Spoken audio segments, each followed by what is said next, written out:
দিন এক উট মরুভূমি দিয়ে অনেক লেচু নিয়ে হাঁটছিল।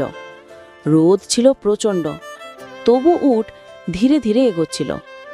হঠাৎ তার বস্তা থেকে একটি লেচু পড়ে বালিতে গড়িয়ে গেল। গরম বালুর সঙ্গে লেচুটির খোসা একটু পুড়তে লাগলো, আর সেই জায়গায় ছোট্ট করে ধোঁয়া উঠতে লাগলো। কিছুক্ষণ পর এক দয়ালু তোতা সেখানে উড়ে এলো।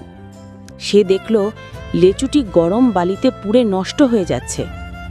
তোতা দ্রুত নিজের ঠোঁটে বালি সরিয়ে দিল। অবাক হয়ে উট থেমে গেল। তোতা বলল, একটা ফলও যদি নষ্ট না করি তাহলে প্রকৃতি আমাদের আরও দেবে।